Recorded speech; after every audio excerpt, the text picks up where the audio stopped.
we should take your lordships principally to some very interesting underlying juristic principles which should impel your lordships to decide this matter here and not consider the various options or suggestions of sending it back to the speaker.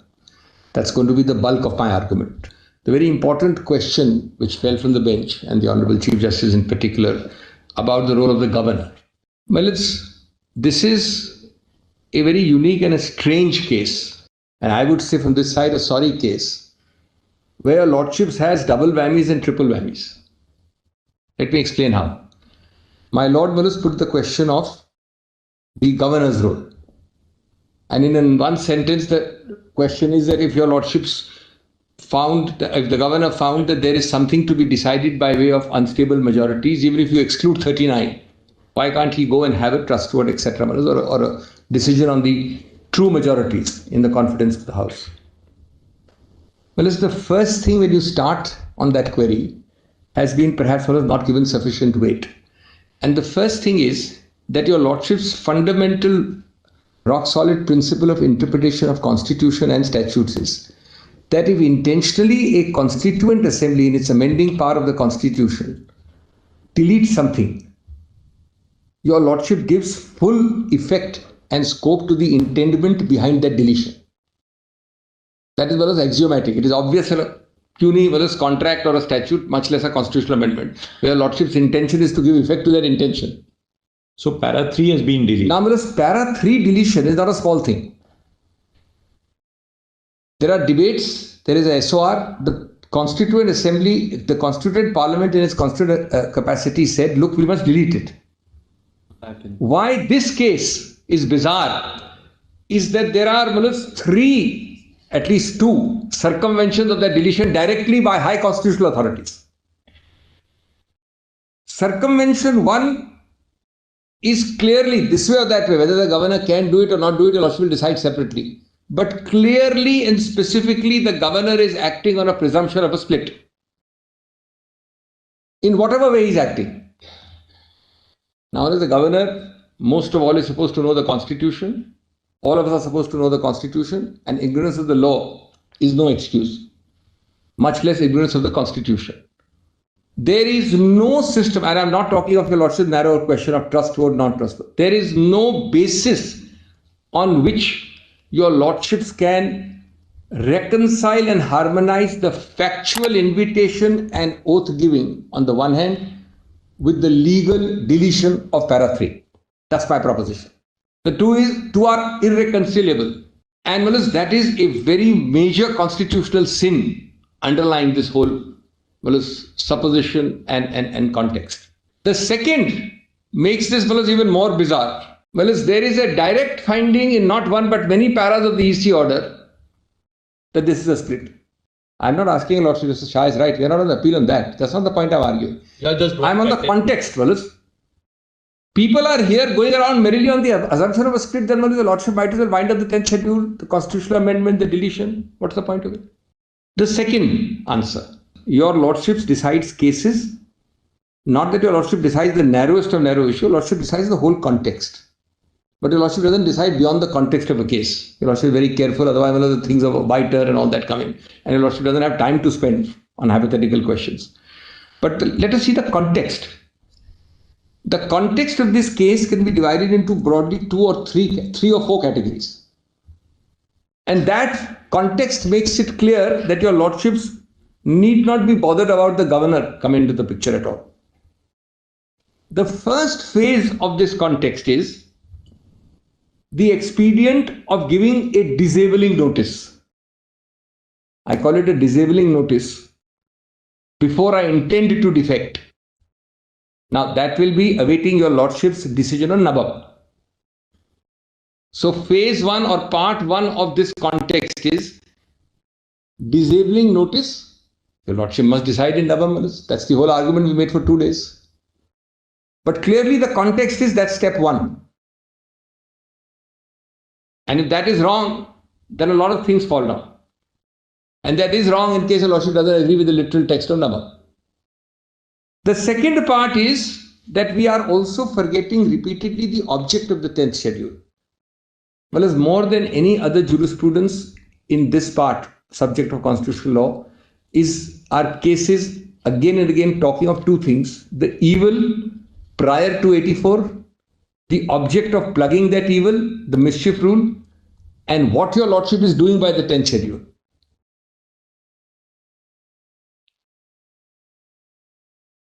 The third is that if your lordships accept that the basic object of the 10th schedule is a constitutional sin being precluded or stopped or reduced, then 2-1 A or B, as the case may be, has to be decided first. It's logically prior to everything. Not only is it prior in terms of serial number, but conceptually it has to be logically prior to any decision of any kind in any case. I'm talking of concept. I'm not talking of a delay by an individual speaker. Whether the Kerala speaker will decide tomorrow, Nagaland speaker may take 6 months, a Manipur speaker will take, that's not the point. Conceptually, the logically prior decision has to be para 2, not a governor's intervention collaterally in any which way. That's the structure of the 10th schedule. And that scheme and structure must be endorsed and strengthened by your lordships. Inter alia, by not accepting any collateral incursion horizontally sideways by a governor, while that 2-1 is still pending.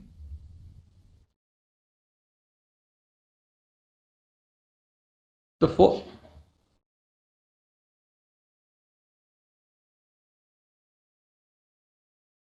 Other aspect of this, which has to be given a lot of weight is, apart from what we just talked about, the trust vote, people tend to forget that in almost every assembly, there is a very interesting rule. You cannot bring repetitive no confidence motions also. 6 months. Your lordship knows 6 months. So I bring a no confidence against you, I lose it, I can't come after next week again, say I have no confidence against you. So, the next facet of this is the processes within the parliament and assembly have to be allowed to work themselves out first before external intervention. And one of the important processes is to notify a confidence or a lack of confidence.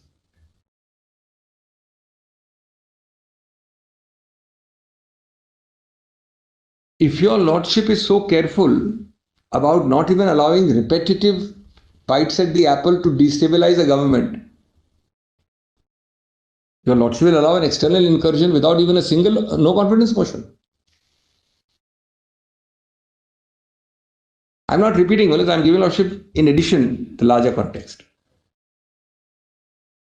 Not even an attempt, as they say, the proof of the pudding is the eating. If you have the confidence, move the no confidence. It's your lack of confidence which makes you not move the no confidence. Because you know how the no confidence will be met. And may the best man win. If you have the guts and the courage, do it. Whatever will happen, will happen. That's the process of democracy on the floor.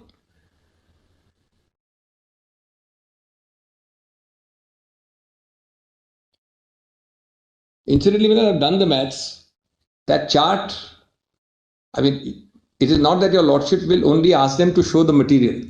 We are having a preliminary objection that the governor doesn't come into it irrespective of the material, even if he has seen the material. I am now on concept, I am on juristic principle.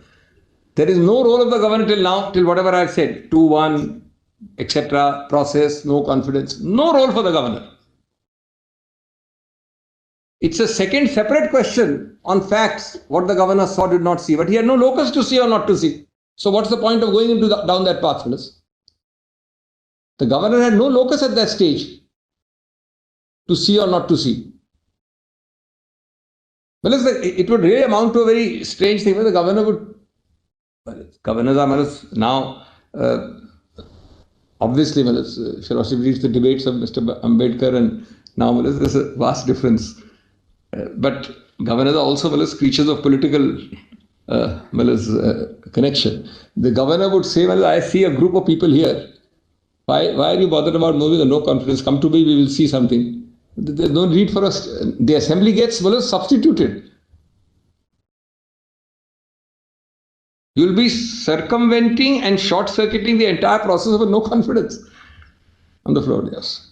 Now, having given that answer, let me turn to my larger point on which I was really going to address your lordships. And give your lordship just bullet facets, and then I will give your lordship the material underlying it, the juristic principles as to why your lordships should deal with the matter here. Now, I understand that it is easier not to deal with it here. It is also equally possible not to deal with it here. There is a speaker. My lord has heard enough facts. So lordship will take those facts as given. I will touch upon the facts here and there, but mostly no. In the event that the facts and the context suit your lordship's discretion on this issue, should your lordships in law juristically refer it or should you hear it is my respectful submission. There are four or five legal facets that I'll give you lordship the case law. The first is that there were two one negative and one positive order by this Honorable Supreme Court. That should be remembered. In whichever way it is worded, the negative, I call it injunction, on 27/6/2022 was that by the expedient of extending time, the Speaker was effectively de facto could not pronounce on disqualification. It is nothing but an injunction in substance. Till 12th. Till 12th, correct. Then events took over, but my lord is right, till 12th. Therefore, let us look at it because the lordship is always a court of substance. We can camouflage in so many forms, but your lordship ultimately sees that in substance it's a judicial injunctive interim relief to a speaker's future action under the 10th schedule. That is the correct way of putting it. It is a judicial interim intervention. It's a negative injunction.